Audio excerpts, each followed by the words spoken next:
इंदिरा गांधी ने 1966 में पूर्वोत्तर के राज्य मिजोरम में अपने ही नागरिकों पर एयरफोर्स से बमबारी करवाई। कांग्रेस की सरकार के लिए पूर्वोत्तर सिर्फ एक एटीएम था जहां से पैसा खींचो और अपनी जेब भरो। वहीं दूसरी ओर पीएम मोदी ने 2014 से अब तक उत्तर पूर्व का 60 बार दौरा किया है, जो सभी पिछले प्रधानमंत्रियों के दौरों से अधिक है। और अब भारत सरकार 31,000 करोड़ की लागत से 1643 किलोमीटर लंबी म्यांमार सीमा पर फेंसिंग का काम शुरू किया है, जो कि उत्तर पूर्वी राज्यों में शांति बहाल करने के लिए एक ऐतिहासिक पहल है। दरअसल म्यांमार की सीमा भारत के उत्तर पूर्वी राज्यों से सटी है और म्यांमार गोल्डन ट्रायंगल का हिस्सा है, जो दुनिया में ड्रग्स की अवैध खेती और तस्करी का गढ़ माना जाता है। म्यांमार के रास्ते भारत में हर साल करोड़ों का ड्रग्स और हथियार तस्करी के जरिए पहुंचते हैं।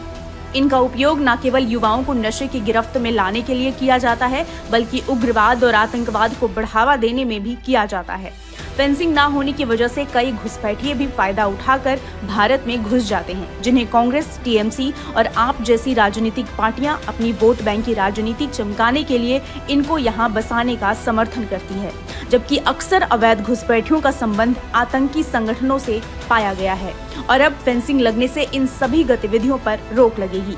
वहीं कांग्रेस सरकार ने उत्तर पूर्वी राज्यों में 60 साल राज करने के बाद भी उस इलाके पे ध्यान नहीं दिया। पूर्वोत्तर के राज्य दशकों तक आर्थिक पिछड़ेपन और विकासहीनता का शिकार रहा।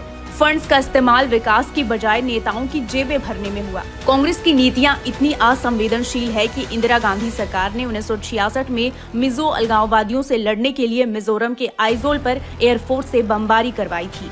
लेकिन अब मोदी सरकार के विजन की वजह से कांग्रेस की सारी गलतियों को सुधारा जा रहा है। ये दिखाता है कि सरकार उत्तर पूर्व को मुख्य धारा में लाने के लिए प्रतिबद्ध है, फिर चाहे सीमा पर फेंसिंग हो, ड्रग्स और हथियारों की तस्करी पर रोक हो या घुसपैठ पर लगाम। और सीमा पर फेंसिंग लगने से इस इलाके में उग्रवाद और अस्थिरता कम होगी। साथ ही ये कदम स्थानीय लोगों को सुरक्षा और स्थिरता की भावना देगा, जो पिछले दशकों में खो चुकी थी।